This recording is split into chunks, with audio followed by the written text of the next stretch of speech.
Bien, Hola, buenos días, tardes o noches, depende del lugar donde nos encontremos. El día de hoy tenemos un invitado muy especial, se llama Marco Zagal, nos acompaña de España. ¿Están en Barcelona, Marco?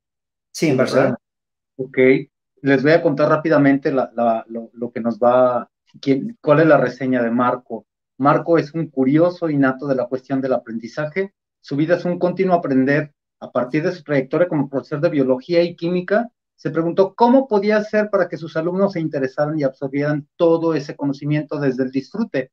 Para ello inició un trabajo de autoconocimiento de la mano de grandes maestras como Patricia May y Ana María Rossi, dándose cuenta de lo esencial para acompañar a los jóvenes y niños en el desarrollo humano.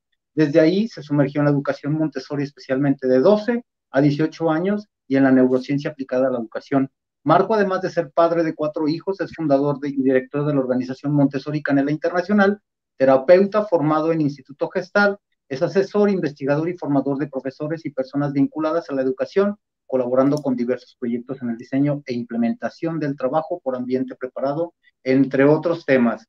Y pues bueno, Marco, sin más preámbulos, te dejo el tiempo, es todo tuyo y de verdad un abrazo y mil gracias por estar aquí, demostrando que compartir nos hace muy grandes. Muchas gracias, Fernando. Voy a aprovechar, a tratar de aprovechar al máximo posible el tiempo que vamos a compartir y me gustaría centrarme en la idea que llevamos muchos años trabajando, que es un ambiente preparado para la vida y para el aprendizaje. ¿Qué significa esto? Y lo quiero enmarcar en una idea esencial, que es cómo podemos hacer para que la riqueza de la educación Montessori, en términos de el respeto por la diversidad infantil, pueda estar accesible a todos los niños del mundo, por muy ambicioso que esto parezca. ¿Cómo podemos hacer para que Montessori o esta idea de educación Montessori salga del dogma montessoriano como tal, salga de los círculos de élite y podamos hablar en el siglo XXI de un Montessori social real, un Montessori social que pueda estar disponible y al acceso a todas las familias, a todos los niños que buscan una educación que responda a sus necesidades reales.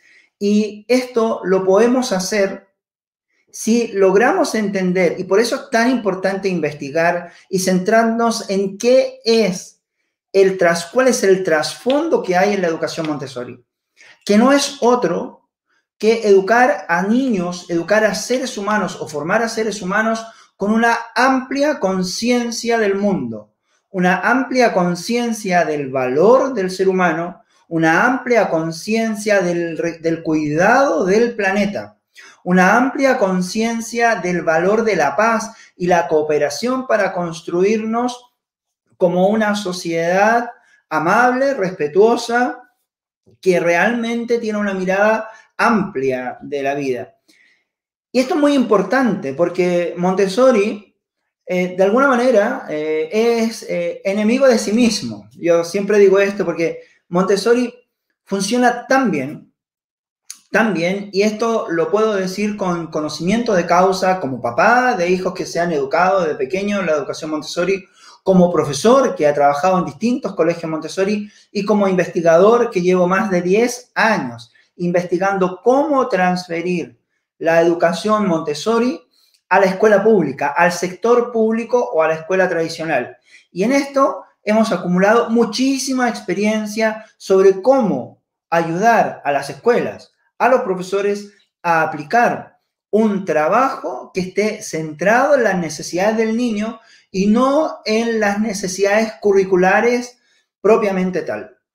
Entonces aquí hay una cuestión muy importante que es donde me gustaría marcar el énfasis en mi ponencia, que tiene que ver en el ambiente preparado para la vida. Tenemos que tener muy claro tres ejes, cuatro aspectos esenciales, que son, primero, ¿qué es un ambiente físico? Segundo, ¿qué es un ambiente psíquico? Tercero, ¿qué es lo esencial para llevar Montessori a todos los rincones posibles? Y una cuarta mirada es ¿cuál es el rol del adulto? ¿Cuál es el rol del adulto en ayudar o en transmitir o en transferir esta riqueza a todos los sectores posibles?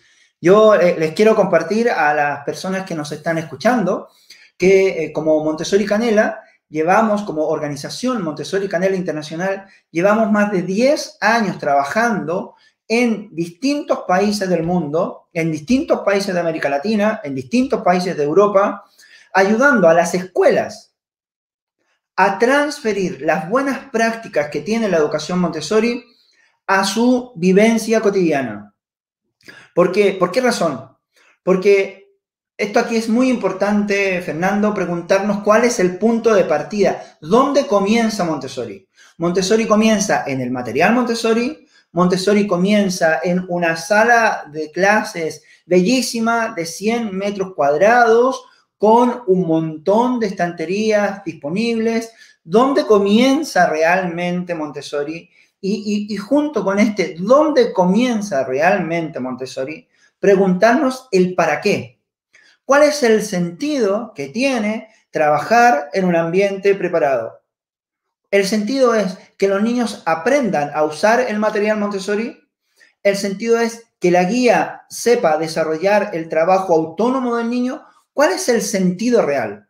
Y aquí es muy importante revisar algunos aspectos históricos de nuestra historia para poder comprender el valor que dejó esta bellísima mujer, María Montessori, como un legado para la humanidad.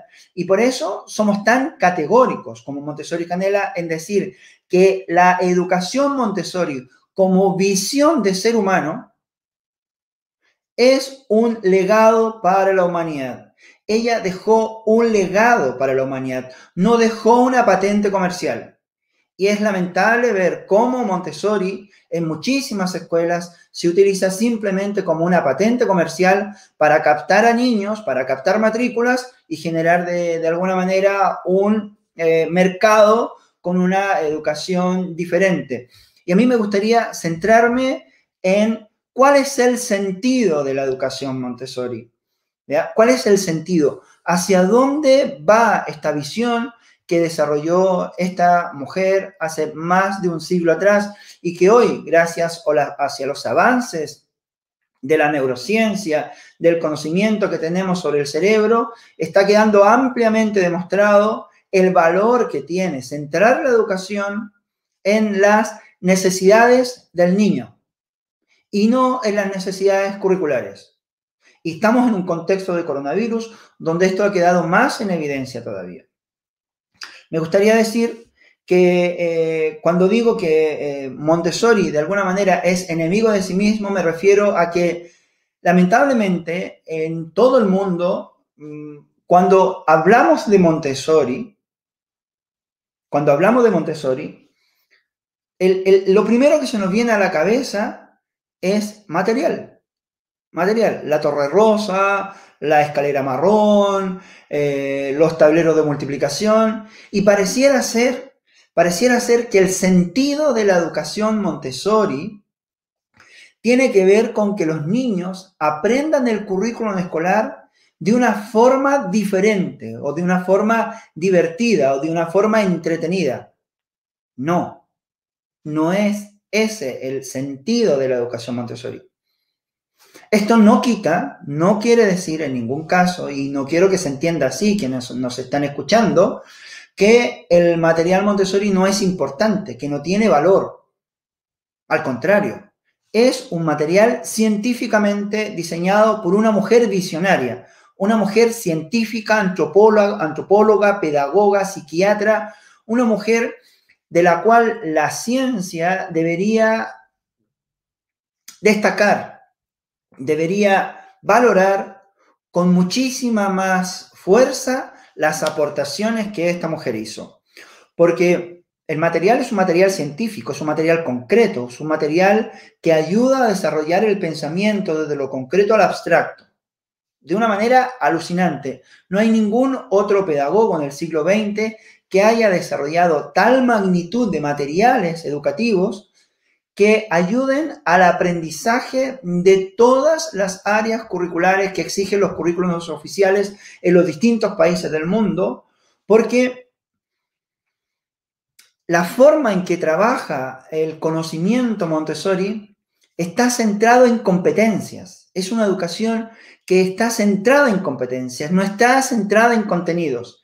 Y cuando hablamos de una educación centrada en competencias, estamos hablando de algo holístico, algo integrado, algo que integra el lenguaje con la ciencia, la matemática con la historia, el movimiento con el arte, lo integra. Lo integra de la misma manera en cómo se construyó el conocimiento científico. El conocimiento científico, los grandes genios, que ahora estudiamos todo el conocimiento que ellos dejaron, ellos lo hicieron explorando la naturaleza. Exploraron la naturaleza, descubrieron algunas leyes que se repetían, algunos patrones recurrentes en la naturaleza, y eso lo fueron plasmando e interpretando en leyes, en teorías. Sin embargo, el trabajo fue en terreno, fue un trabajo de exploración, fue un trabajo de indagar, de preguntarse muchísimo, para llegar a unas ideas que hoy las podemos conocer en los distintos textos, los distintos libros, en las distintas, en internet, que está todo ahí. Cuando uno tiene una consulta va a internet y ahí está. No encuentras una respuesta, sino que encuentras millones de respuestas frente a la misma pregunta. Entonces, es un material que tiene mucho valor, sin duda tiene mucho valor. Ahora bien, cuando miramos la evolución que desarrolló esta bellísima mujer con respecto a cómo debe aprender un niño, el punto de partida no fue el material Montessori. Y aquí quiero remarcar mucho, quiero dejar marcada una idea muy clara, que es que María Montessori es la única pedagoga que yo conozco. Si alguien de los que está escuchando, que también es muy busquilla y le gusta la historia y conocer a lo que han hecho en profundidad determinados personajes, yo no he encontrado ningún otro pedagogo, ninguna otra pedagoga durante el siglo XX o a fines del siglo XIX y todo el siglo XX. Pero es más, me atrevería a decir que en la historia moderna de la humanidad, me atrevería a decir que en los últimos 500 años, para que vean lo osado que estoy siendo, en los últimos 500 años de historia de nuestra civilización, no encuentro a nadie, no he encontrado a nadie que haya hecho un trabajo tan focalizado en identificar cuáles son las necesidades del niño para construirse como un ser inteligente, como un ser respetuoso, como un ser autónomo, como un ser libre. Porque es cierto que hablamos mucho de la autonomía. Sin embargo, la autonomía, aparentemente desde la experiencia que tengo, los colegios con los que trabajo, las redes con las que me muevo, aparentemente la autonomía parece que llega hasta el punto académico, una autonomía de eficiencia académica. Y no, la autonomía tiene que ver con la vida misma, con sentirte dueño de tus decisiones en el plano emocional, en un plano cognitivo y en un plano social. Es decir, la educación Montessori tiene una riqueza y una estructura tan profunda que puede ayudar a formar a seres humanos completamente autónomos, libres, creativos, dueños de sus decisiones. Y dueños de sus decisiones significa que también son dueños de sus errores y que no andan culpando a los demás. Vivimos en una sociedad que permanentemente está culpando al otro. O está culpando al gobierno, o está culpando a los políticos, o está culpando a los empresarios, o está culpando a la escuela, o está culpando al profesor. Siempre estamos en una sociedad que vive culpando a otros de lo que a ti te pasa. Y esa es la mejor muestra de que no somos libres y de que tenemos que estar buscando un culpable para sentir de alguna manera la tranquilidad de que yo no me equivoqué, cuando el error es clave. en el aprendizaje. Es totalmente clave, es fundamental. Entonces, no conozco y desafío, invito a quienes estén en este, que les encante este tema de buscar a lo largo de la historia, que vean qué otro científico, filósofo, pedagogo, en los últimos 500 años, haya hecho un trabajo de más de 40 años de etnografía.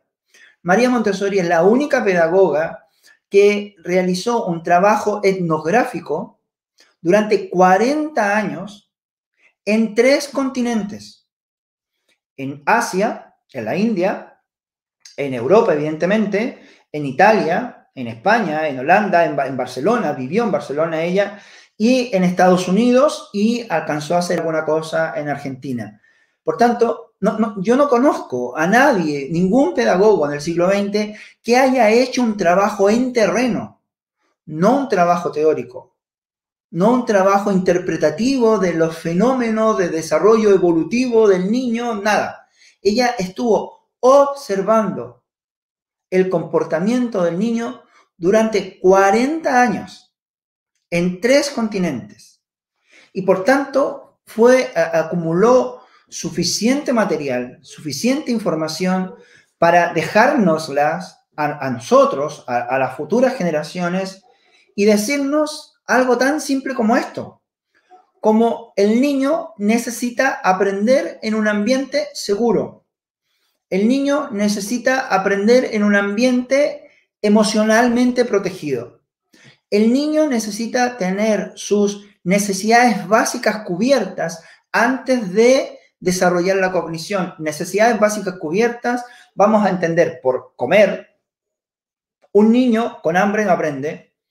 Un niño con miedo no aprende. Un niño con sueño no aprende. Un niño quieto en la clase no aprende. Ella nos dejó esto, este tremendo legado, este tremendo mensaje. Y a posterior, o en la medida que iba indagando sobre las características que tenía el niño en sus distintas fases, fue desarrollando un material científico que respondiera a las necesidades que tenía el niño en 3 continentes. Por tanto, el material es una herramienta. Y esto es muy importante que la comunidad que está escuchando lo pueda entender así. El material Montessori es una herramienta, no es un fin. Y pareciera ser que para que un niño aprenda, basta con ponerle frente a él el material Montessori, porque además aquí entramos en la ciencia ficción, porque el material Montessori tiene cierta magia, donde tanto familias como escuelas creen que poner al niño frente al material va a aprender mágicamente las matemáticas, y importa un carajo si hay niños que están peleando, o el profesor está gritando, o el ambiente, la sala de clase es chica, pequeña, hace calor, no. Ante todo, antes que el material, está el ser humano. El punto de partida para que un niño aprenda bien, aprenda lo que tiene que aprender, no es el material Montessori. No es el material Montessori. Es el entorno seguro y amable que el adulto cree para que el niño pueda aprender. No es el material. Y esta concepción tan repetida, tan transmitida a lo largo de los años de la importancia que tiene el material Montessori para que un niño aprenda, es lo que hace que esto se aleje o haga que la educación Montessori como concepto de formación de seres humanos, no como un concepto metódico, no como una idea metódica, porque Montessori, la educación Montessori no es un método en sí, que tiene un método eficaz, brutal, no se puede negar, tiene un método, pero en sí no es un método.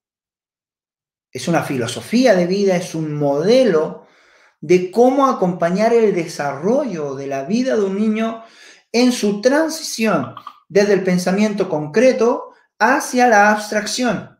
Es decir, desde la primera infancia en el desarrollo emocional y psíquico. De la primera infancia, donde nótese, la ciencia o la neurociencia nos está diciendo actualmente que la personalidad del ser humano, de todos los que estamos aquí escuchando, quizás la personalidad de todos nosotros quienes estemos aquí, se consolidó, se construyó en nuestra primera infancia, en relación a lo que recibimos, a los distintos estímulos, afectos y relaciones que establecimos y forjamos en nuestra primera infancia. ¿Ya? Esta es una cuestión muy importante de destacar. Y entonces Montessori nos entrega una línea evolutiva de cómo debe ser el desarrollo del niño desde que nace hasta los 18 años, para enmarcarlo dentro del ámbito escolar, aunque ella hizo la proyección hasta la vida adulta incluso. Y fue marcando cuáles son las necesidades que hay que cubrir.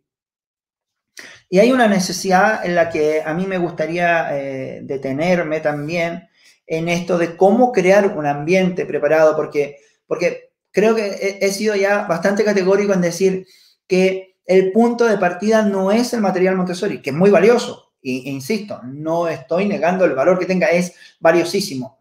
Estoy diciendo solamente que si hacemos un proceso escalonado de cuáles son las etapas que se deben ir quemando para que un niño se construya como un ser completo, como un ser autónomo, social, cognitiva y emocionalmente, estoy diciendo solamente que el primer eslabón no es el material Montessori. El primer eslabón es el clima que crea el adulto. El primer eslabón es la capacidad que tiene el adulto para observar y comprender qué es lo que los niños necesitan. Y en base a esa observación que hace del niño, ir colocando en el espacio, ir ofreciendo en el espacio aquellas herramientas que más se adecúen al proceso que el niño tiene que vivir.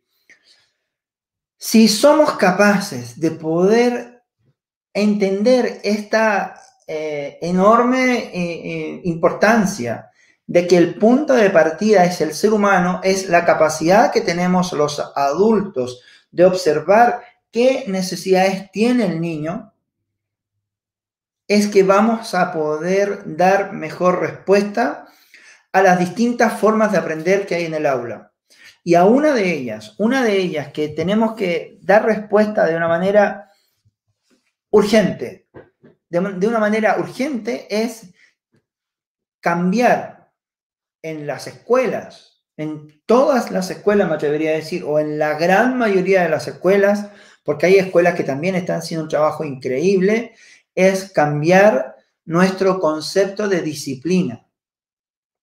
Tenemos un concepto de disciplina que está centrado en la inmovilidad. Un buen estudiante es un niño que está quieto en su mesa, y sentado en su silla, y que no respira, que no mira al lado, que casi no se percibe en clases, de tal manera que no genere ninguna interrupción al adulto o a los adultos que están en esa sesión. Ese es un concepto que no puede seguir estando presente en la actividad pedagógica de los profesores, de las escuelas y de las familias, porque esto trasciende a las familias también. Porque la inmovilidad es antinatura. Hoy la neurociencia nos está diciendo que el movimiento es fundamental para aprender. El movimiento del niño es fundamental para aprender porque es, además de una actividad que ayuda a la creación de redes neuronales, es un mecanismo que ayuda a construir su autoestima en el concepto de hacerles sentir capaces. Los niños que están quietos son niños que van a estar, ¿cómo decirlo? Son niños que están más dominados y gobernados por el miedo al castigo, a la reprimenda que les pueda llegar, que por un espíritu curioso, expansivo, de búsqueda, de exploración de lo que tienen en su alrededor. El movimiento tiene que formar parte de su dinámica diaria. Yo quiero leer un pequeño párrafo de María Montessori en su libro La mente absorbente, que dice más o menos así: a causa de errores y malentendidos, siempre se ha considerado el movimiento como algo menos noble de lo que realmente es. El movimiento del niño, que ha sido tristemente olvidado en el campo educativo, en el cual se confiere toda la importancia a la enseñanza intelectual. El movimiento es fundamental para aprender. Cuando una mujer está embarazada y el feto deja de moverse, inmediatamente le dicen a esa mamá, sabe que inmediatamente, si deja de sentir durante un día, 2 días, el movimiento de su feto, debe salir rápidamente al médico, porque el movimiento es señal de vida. Son niños vivos. Un niño debe poder moverse libremente. Entonces, lo que el adulto tiene que hacer es enseñarle o guiarle en cómo canalizar su movimiento en un espacio con unas determinadas normas de convivencia que las tenemos que consensuar entre todos, ¿bien? Para que se desarrolle en función de esa necesidad. Es antinatura tener a un niño sentado tantas horas del día en una mesa, en una silla, con su pupitre, haciendo deberes, y ojalá que no pregunte ni haga nada, nada más. Eso es un concepto que tenemos que cambiar. Hay experimentos que muestran cómo se ramifican las neuronas, cómo se ramifica una neurona, las dendritas, cómo se ramifican con el movimiento. Y cómo al construir grandes redes neuronales, el conocimiento que va a adquirir un niño es mucho más probable que lo pueda hacer más sólido, lo pueda hacer lo que en pedagogía se llama hacer un aprendizaje significativo. Eso, enseñarle a las escuelas cómo trabajar desde el movimiento, cómo ayudarle a sus niños que aprendan desde el movimiento, es algo que llevamos trabajando hace muchos años, acompañando proyectos en América Latina y Europa, y además formando a guías Montessori en este enfoque, una triangulación que hacemos entre neurociencia, desarrollo humano y Montessori. Para nosotros es fundamental que el guía Montessori tenga una preparación profunda en observación.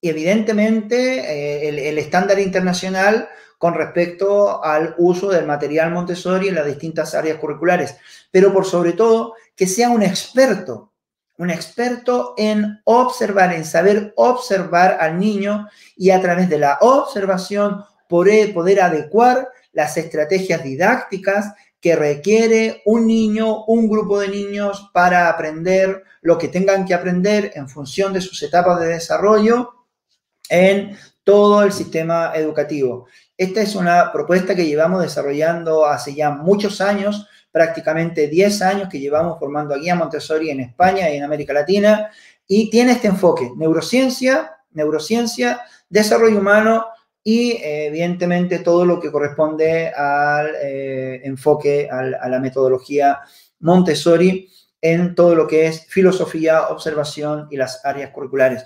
Porque vemos que es fundamental que las escuelas y los profesores que trabajan con niños puedan adaptar la realidad que tienen a las necesidades del niño, porque hay una realidad que no podemos desconocer. Es que no todas las escuelas, o muy pocas escuelas, incluso escuelas privadas, no tienen los recursos económicos suficientes para comprar todo el material Montessori que se requiere para una escuela. Yo se los convierto en euros, ustedes me pueden ayudar más o menos en material Montessori, teniendo todo el material, sin contar el mobiliario, solo el material Montessori, lo que sería un proyecto ideal. Con una sala de clase de 100 metros cuadrados, con 25 niños, 2 guías Montessori, 2 profesoras, debería invertir aproximadamente unos 10.000 euros, ¿ya? Unos 10.000 euros. Eso en peso mexicano no tengo ni idea cuánto es. Si tú me ayudas, Fernando, ahí lo pones en el chat. Pero el dinero que sea es muchísimo dinero.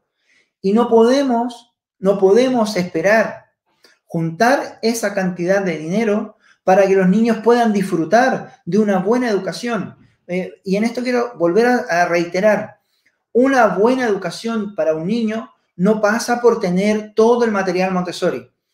Ustedes anteriormente, por lo que he estado mirando, entrevistaron o expuso Patricia Pantoja. Ella nos ha ayudado, hemos colaborado conjuntamente porque ella también es muy clara de que el material Montessori no puede ser una excusa, un impedimento para que esto llegue a todos los rincones posibles, y hay formas de ayudarle a las escuelas a diseñar el material. Nosotros en nuestro programa de formación también le enseñamos a las guías a formar, a crear su propio material, porque muchas de nuestras guías Montessori van a trabajar a sectores rurales, a sectores de montaña, a sectores de escasos recursos, porque realmente llevamos trabajando muchos años por hacer de Montessori una educación accesible, humana e inclusiva. Bien, e inclusiva. Creemos que es fundamental que los niños puedan convivir en entornos seguros, en entornos protegidos por el adulto, para que puedan desarrollar todas sus capacidades intelectuales, todas las competencias sociales que requieren esta sociedad actual.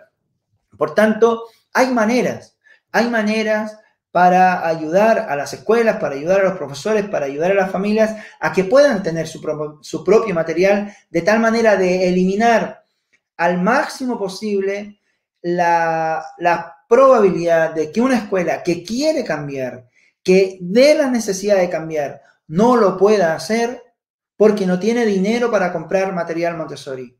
No es el punto de partida. El punto de partida es el adulto, es la transformación del adulto. Por esta razón también me formé como terapeuta Gestalt hace algunos años atrás, porque veía que esta dimensión humana, yo llevaba muchos años estudiando la neurociencia, mi tesis doctoral está vinculada neurociencia con educación Montessori para ayudar a la transformación de la escuela. Entonces, cuando vamos viendo que sí es posible construir nuevas realidades a partir de una transformación personal del adulto para acompañar de una manera sana, de una manera amable, amorosa, respetuosa del niño, pues no hay excusa. Si logramos transmitir esto, es que no hay excusa para iniciar un proceso de transformación de las miles de escuelas que quieren iniciar un proceso de cambio, pero que muchas veces se ven limitadas porque no tienen dinero para comprar material. Ya vendrá el material. Si no pueden comprar, lo diseñamos con las familias, con los profesores. Vamos buscando la forma en que esto pueda llegar. Pero antes del material, hay un amplio recorrido para ayudar al niño a convivir en un entorno, a identificar sus necesidades, a equivocarse, a comunicar sus ideas, a expresar sus sentimientos, a trabajar cooperativamente, ¿ya? A valorar el error, porque aquí yo no sé cuántos adultos, cuántas personas estarán escuchando, pero me gustaría preguntar, ¿cuántos de ustedes valoran el error? ¿Cuántos de ustedes agradecen los errores que han cometido en la vida? ¿Cuántos de ustedes realmente ven en el error una fuente de aprendizaje o un gran problema? Porque esto se lo transmitimos a los niños. Y a los niños esta mirada de el cómo nos construimos como adultos es algo que hay que enseñarles. Nos podemos construir y nos debemos construir como adultos teniendo en cuenta el valor del error, el valor de expresar nuestras emociones, nuestros sentimientos con respeto, el valor del orden, de la limpieza de los espacios. Esto no tiene que ver con aprender a usar los basureros de la casa o de la cocina, sino que tiene que ver con la sostenibilidad del planeta. Es crear conciencia en los niños desde pequeños de la importancia de cuidar el planeta para poder seguir viviendo aquí.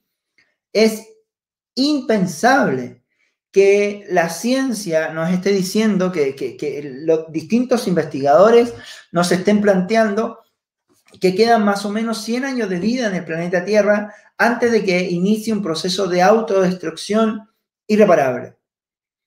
Tenemos 100 años, tenemos que ayudar a estas futuras generaciones de niños que van a ser los futuros líderes, los futuros científicos. Tenemos ya que comenzar a prepararlos, pero esa preparación de esos niños no comienza con llenar de material su sala de clases, sino que comienza con una transformación de nosotros, los adultos que estamos acompañando a esos niños hoy. Somos los primeros que tenemos que dar el paso en transformar nuestra forma de ver el mundo hacia un espacio más humano, más respetuoso, más cooperativo, hacernos cargo de nuestra vida y dejar la culpa, dejar de estar culpando a todo el mundo, dejar de estar culpando al resto por lo que nos pasa, hacernos responsables de nuestros actos, saber pedir perdón. ¿Cuántas personas de las que están escuchándonos aquí están peleadas con algún familiar?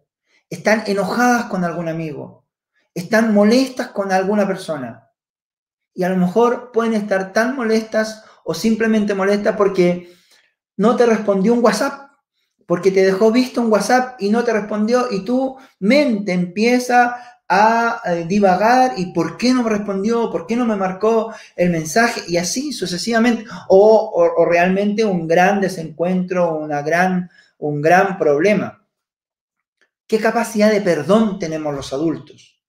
Porque hay una frase bíblica que yo la veo, la encuentro totalmente cierta, totalmente cierta. Es más fácil ver la paja en el ojo ajeno que la viga en el propio. Nos es tan fácil criticar lo que hacen otros y tan difícil ver en qué nos equivocamos nosotros, en qué me equivoqué yo, qué estoy haciendo mal yo. Puedes quedar dándole vuelta y no encuentras, pero a la hora que quieres buscar qué hizo mal el otro, qué hizo mal el vecino, qué hizo mal la escuela, qué hizo mal el profesor, qué hizo mal el niño, somos campeones para encontrar defectos a todo el mundo. Y para nosotros, nada. Eso es lo que tiene que cambiar. Tenemos que aprender a ser más auténticos, más libres. En ser auténticos hay parte de la libertad que tenemos que recuperar en esta nueva etapa que tenemos que entrar en este siglo XXI tan raro, un año en que nos ha invadido un bicho que nos ha mostrado qué es lo esencial realmente. A mí eso es lo que me llama mucho la atención, de que estamos en una época, estamos viviendo un año muy extraño, en donde un bicho, donde un virus, el coronavirus, el COVID-19, ha encerrado al ser humano en cuatro paredes, en prácticamente todo el mundo. Y parece que al encerrarnos a nosotros en cuatro paredes, el mundo comenzó a respirar. El mundo comenzó a darse cuenta, el planeta Tierra comenzó a darse cuenta, o nos comenzamos todos a darnos cuenta, de que el planeta está más sano con nosotros encerrados. Los animales comenzaron a ocupar espacios que nunca habían salido porque el hombre los atacaba. Las aves vuelan más libremente, los delfines se acercan más a la costa, etc. Entonces, wow, ¿qué nos está diciendo la naturaleza? ¿Cuán invasores hemos sido de los espacios que ocupan otros seres vivos? Entonces, cuando hablo de un Montessori social, me refiero a un Montessori con sentido de vida para todo el mundo, no solamente para las personas que pueden pagar por una educación Montessori, porque ese no fue el legado que nos dejó María Montessori. Ella desarrolló un proyecto educativo en un barrio pobre, y creo que la gran parte, la mayor parte de los sectores pobres de América Latina y del mundo se merecen tener una escuela que esté centrada en sus necesidades. no desde un dogma montessoriano, porque aquí también entramos con egos, con luchas, peleas de egos de unos y otros, donde, ¿qué es un Montessori puro? Yo creo que nos tenemos que dejar de discutir qué es un Montessori puro y poner el centro en el niño y hacer todo lo que sea posible por entregarle a ese niño que está en Guatemala, que está en Nicaragua, que está en México, que está en Argentina, que está en Chile, en Bolivia, en Perú, en cualquier país del mundo, entregarle lo mejor, lo mejor. No porque sea Montessori, sino por algo más sencillo, porque se lo merecen. Cada niño de esta tierra se merece lo mejor. Y somos los adultos los que tenemos esa primera responsabilidad de llevar esta riqueza educativa a todos los rincones posibles y dejarnos de tonteras con que el material es lo primero que hay que tener para que un niño pueda aprender. No es así. Botánica, Carolina Gómez del Valle, una gran formadora mexicana que colaboró durante muchos años con nosotros, lamentablemente ya está descansando en paz desde hace algunos años. Ella era muy crítica con el material Montessori, sobre todo el material de infantil, porque ella decía botánica, ¿qué sentido tiene botánica? Aprender botánica con hojas de madera muerta. Cuando una hoja está ahí, nada más salir al patio, una maceta, tienes una hoja viva y puedes cuidarla y puedes limpiarla y puedes hacer un montón de actividades con una hoja viva, con una planta viva. Entonces, es fundamental esto de entender.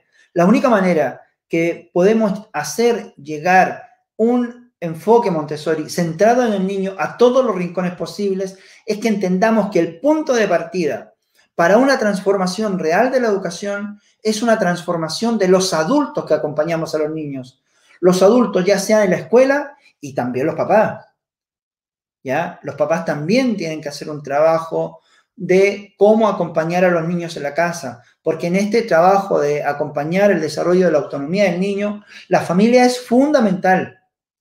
Y en la medida que familia y escuela trabajemos juntos, trabajemos juntos por el bien del niño, vamos a ayudar no solo al planeta a que pueda estar más sano, pueda desintoxicarse y puedan seguir viviendo miles de generaciones más en este planeta, sino que vamos a hacer algo mucho más profundo todavía, que es conectar al ser humano con su verdadero sentido de la vida, con su verdadero sentido, o más que un verdadero, con un profundo sentido de felicidad, un profundo sentido de cuál es mi rol en este momento aquí en la Tierra.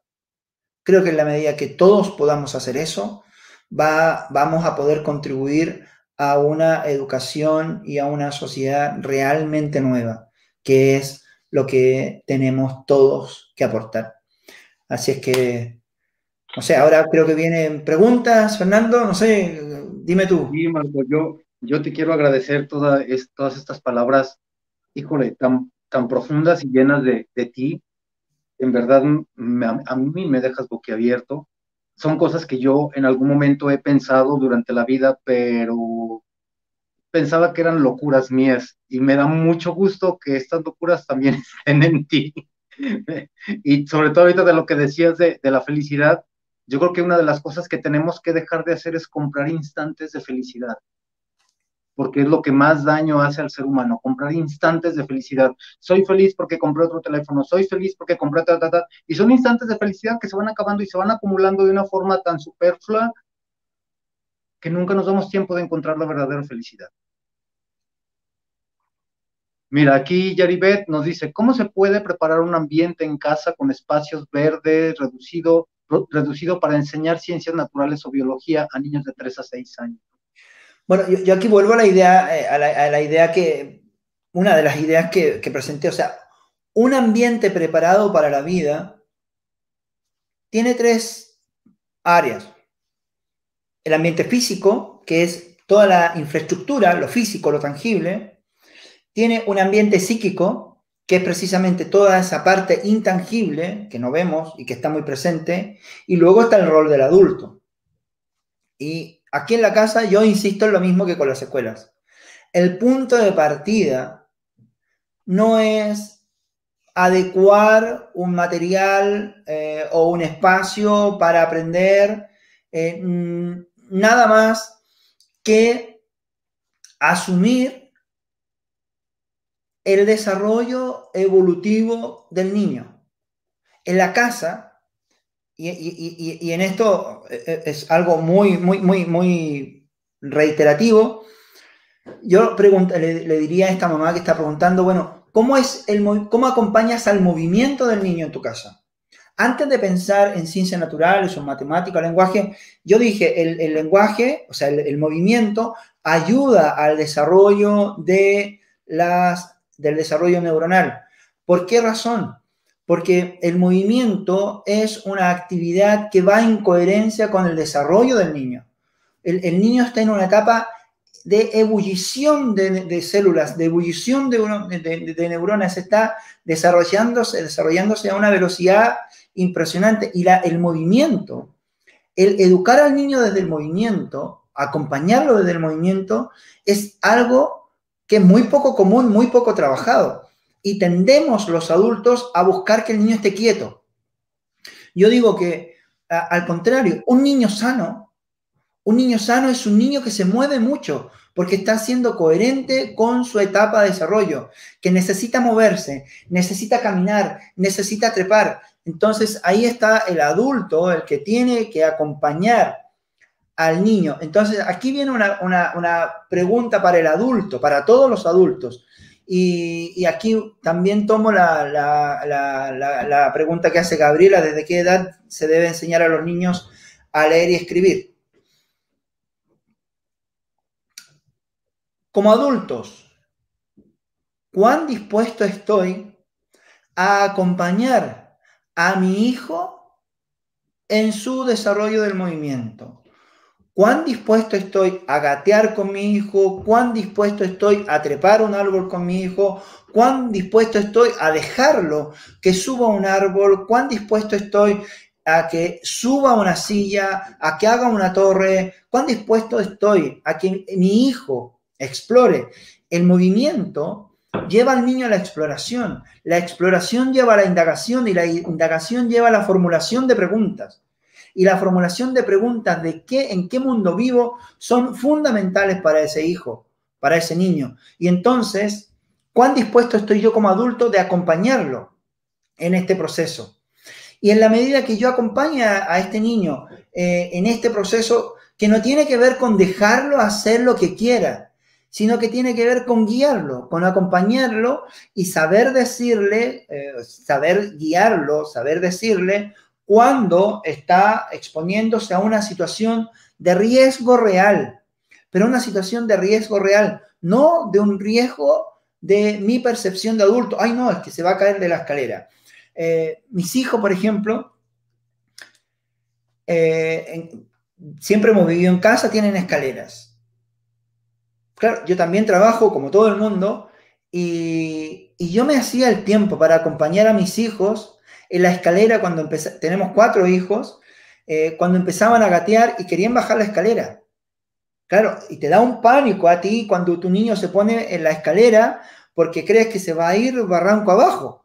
Pero es ese acto de confiar en tu hijo, confiar con una seguridad, no una, a ver, para que me entiendan, no una seguridad esotérica, así como las energías del cosmos van a hacer flotar a mi hijo si algo le pasa. No, o sea, no, me refiero a una seguridad también con sentido común.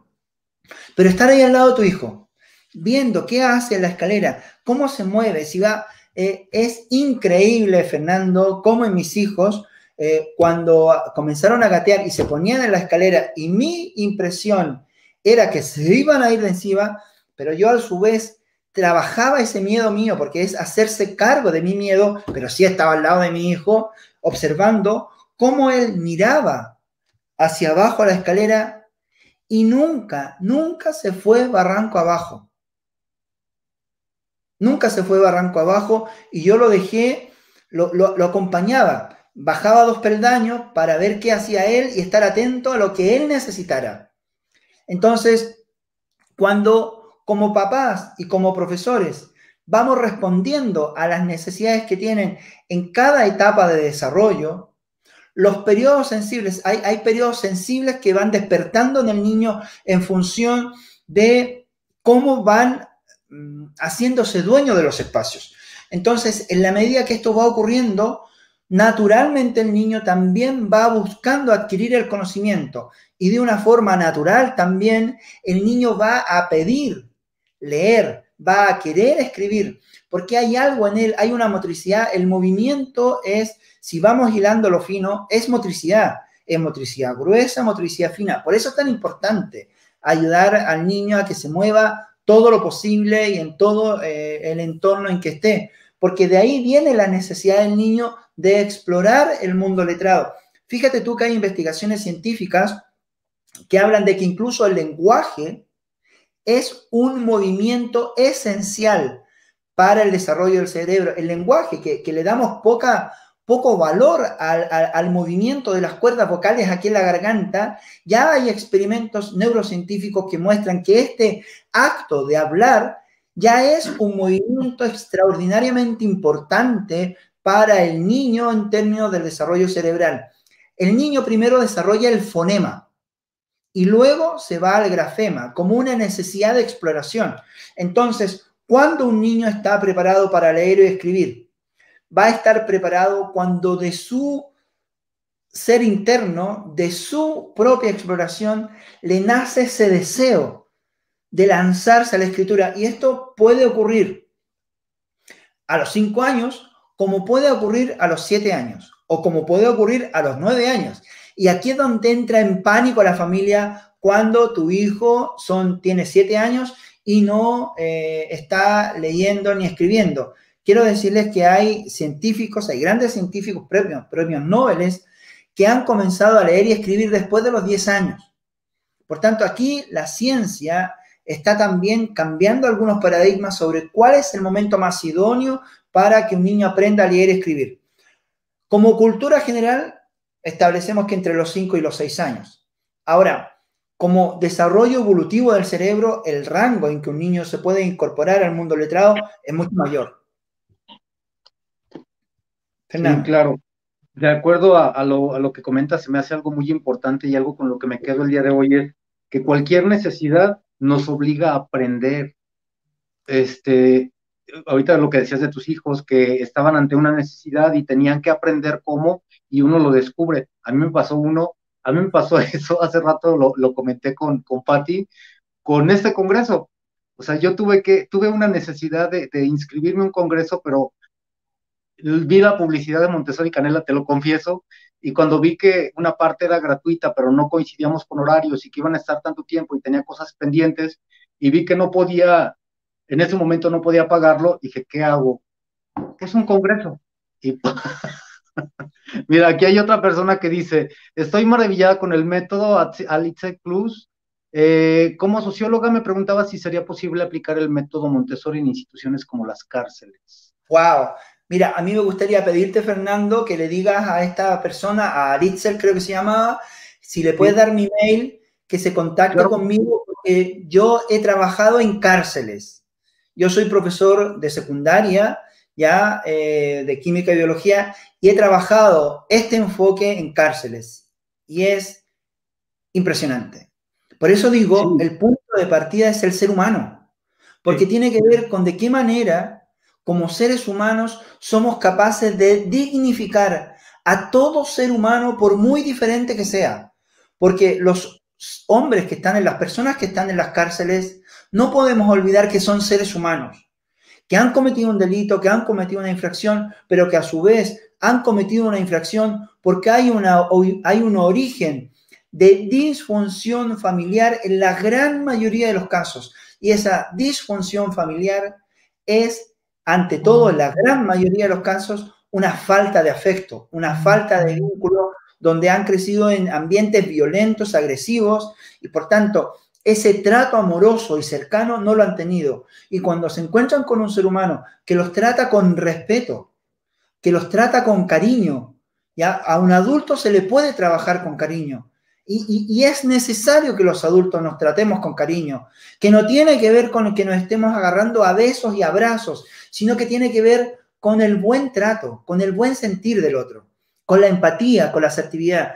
Así que, pues, te podría contar mucho, mucho, mucho, mucho, mucho de este tema. He tenido experiencias maravillosas en este ámbito de cárceles, de cómo llevar esto, este enfoque, esta riqueza educativa a distintos contextos. Así que se puede aplicar completamente. Sí, Puede aplicar. sí, yo estoy en la misma postura, Marco. Yo ahorita, de un tiempo para acá, he estado trabajando en, no exactamente cárceles, sino más bien como voluntario en anexos para problemas con niños y adolescentes de drogadicción que están ahí dentro.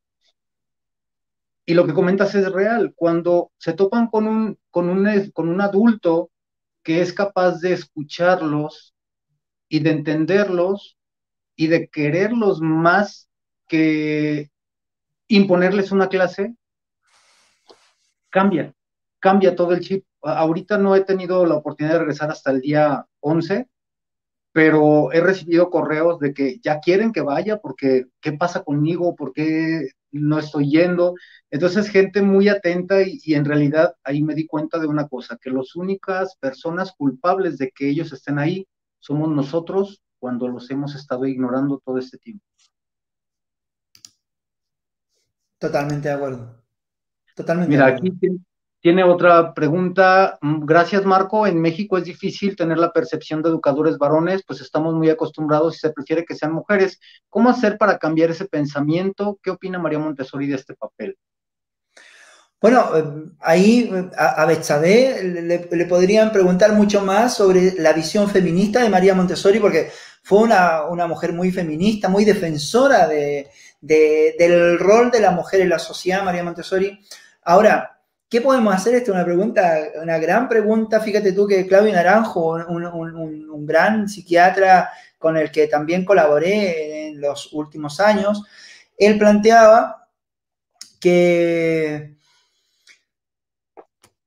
gran parte de su trabajo estaba centrado en cambiar de una sociedad patriarcal a una sociedad matriarcal, en que la mujer realmente pueda ocupar mucho más espacio de poder que lo que hasta ahora ha ocupado por su visión amorosa. La visión de la mujer es una visión amorosa por naturaleza, protectora de la vida. El hombre tiene y no es con esto que me quiera excusar o quiera excusar a los hombres, ¿ya? Pero el hombre tiene una visión, un origen, una evolución más agresiva. Somos los hombres más agresivos por naturaleza. Y los hombres, un trabajo que tenemos que hacer en este cambio de conciencia es gobernar nuestras emociones, gobernar nuestra rabia, nuestra soberbia, porque el hombre es capaz de matar por amor. Yo no conozco otro animal que pueda hacer eso. Las grandes guerras mundiales han sido mecanismos violentos de conseguir la paz en el mundo. Y hay analistas que hacen hipótesis. ¿Qué habría pasado si en la Primera y Segunda Guerra Mundial los grandes líderes de la humanidad hubiesen sido mujeres? Hay hipótesis que plantean que jamás habríamos llegado a un nivel de destrucción ni de genocidio como el que llegamos. Así que gran trabajo que hay que hacer, sin duda. Muy bien, aquí nos pregunta Karen, ¿cómo preparar un ambiente Montessori en la casa ahora que estamos con pandemia?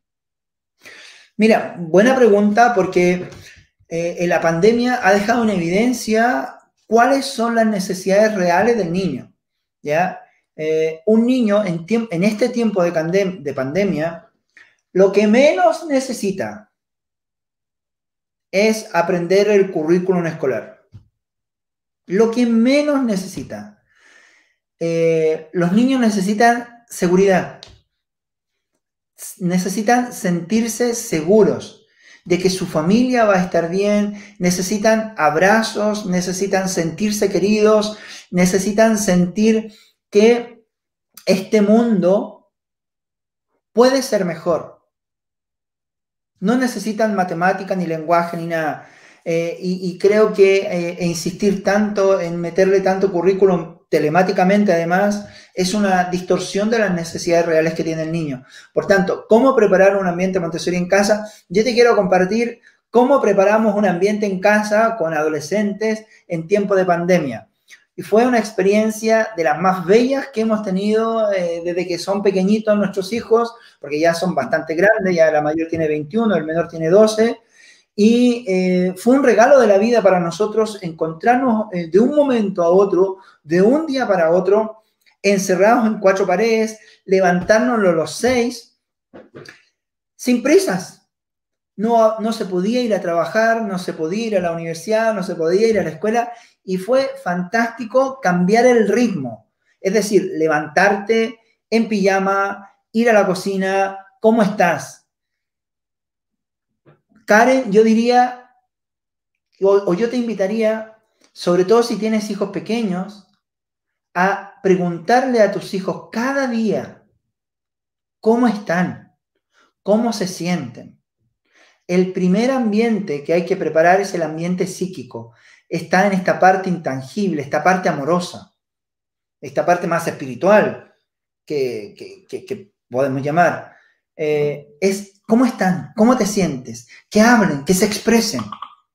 No requieres un solo material, ¿ya? El material es lo último en adquirir. Es más, te voy a decir, Karen, que el material está en lo último, que cuando este ambiente psíquico está cubierto, está protegido, el niño te pide el material. El niño te va a pedir algo, ¿ya? Va a querer explorar. Entonces, yo creo que estamos en una etapa, sobre todo a los niños de la primera infancia, entre los 0 y los 6 años, estamos en un tiempo de mucho, como dicen ustedes en México, de mucho apachurrarse. Apapacho. Apapaches, de muchos apapachos, ¿ya? Sí. De muchos apapachos. Es dar brazos, es acogerlos a los niños, transmitirles seguridad no desde la palabra, sino desde la acción. Y lo otro ya vas a ir viendo cómo va surgiendo naturalmente. Ok. Creo que ya vienen más felicitaciones y Marco, te agradezco con todo el corazón y un gran apapacho, porque en verdad haber compartido este momento contigo y escucharte y que hayas tomado en cuenta este espacio para nosotros es realmente importante. Y si en algún momento yo te puedo ayudar en algo, con muchísimo gusto, lo que necesiten, aquí estamos.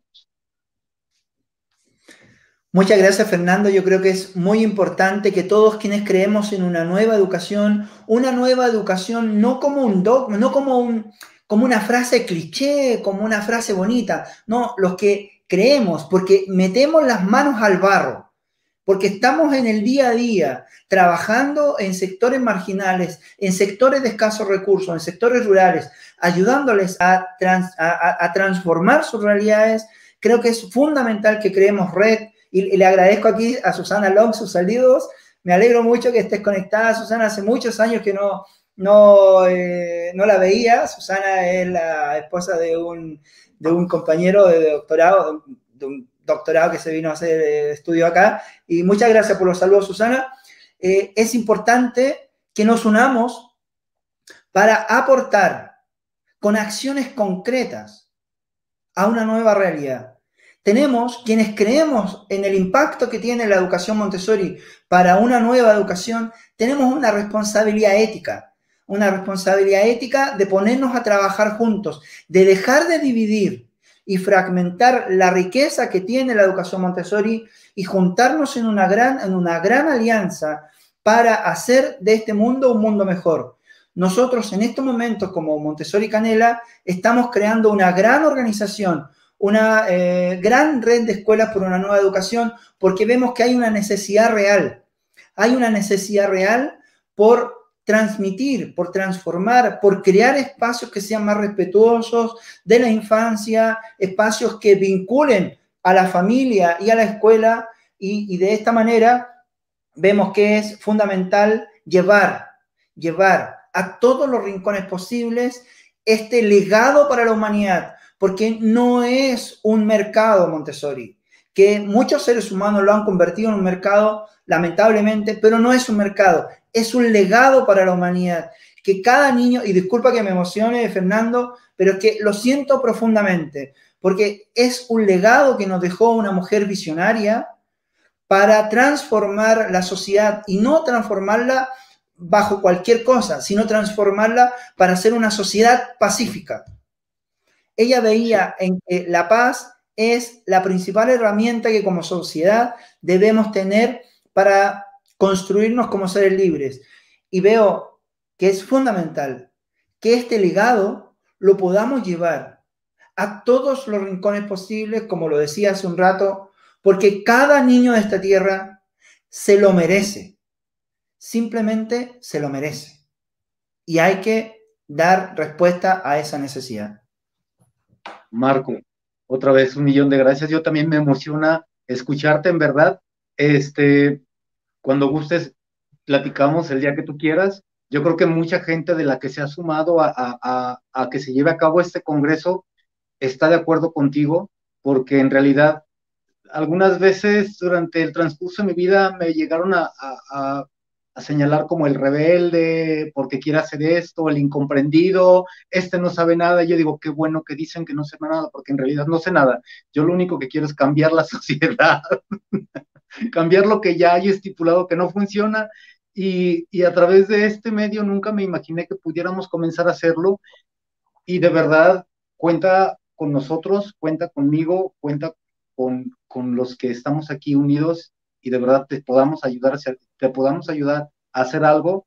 De corazón te lo Yo ofrezco. también me apunto. Chio también se apunta. Pues te mando otro gran abrazo, y qué bonito que podamos coincidir también hasta con esto, porque realmente Montessori no debe de ser un negocio, y la gente no puede terminar de entenderlo. Así es. Pues Fernando. Meter a Montessori en un negocio pues es lo que hemos estado haciendo desde hace mucho tiempo, y de alguna forma ya vimos los resultados que podemos crear. Ahí lo voy a decir, me choca el término, pero una infantocracia terrible. Sí, sí, tenemos mucho que mejorar, por eso es tan importante ponerle ciencia. Yo soy investigador, pertenezco a un importante grupo de investigación en España. Es muy importante validar esto científicamente, porque no puede tampoco esto pasar como una moda. Estamos permanentemente haciendo observatorios a nivel mundial de qué es lo que está pasando, cómo esto se puede mejorar, qué cosas sirven, qué cosas no sirven.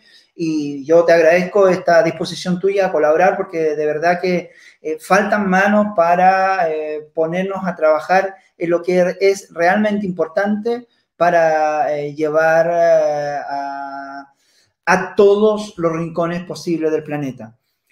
Pues quedo ya aquí nos disponible.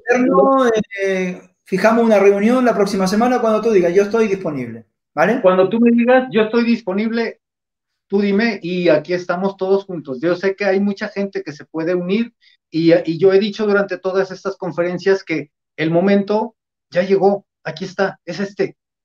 O sea, si tenemos necesidades y tenemos que descubrirlas, es ahora o nunca. Después de este tiempo, ya no va a haber oportunidad.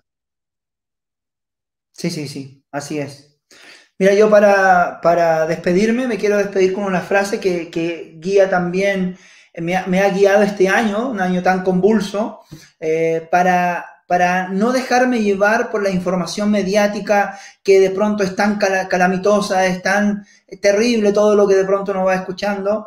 Y dice así, y se la regalo a todas las personas que puedan estar conectadas, para que pase lo que pase, siempre tomen acción en su vida para ir por sus sueños, para ir por lo que creen, para no dejarse llevar por la corriente, porque otra realidad es posible, y eso solo es posible si cada uno de nosotros se lo cree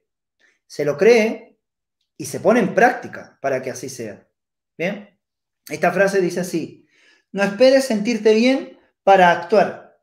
actúa para sentirte bien, ¿ya? No te dejes llevar por la corriente, ¿ya? Un abrazo grande. Igualmente, un placer escucharte y aquí estamos a tus órdenes. Muchas gracias. Gracias, Adiós. hasta luego.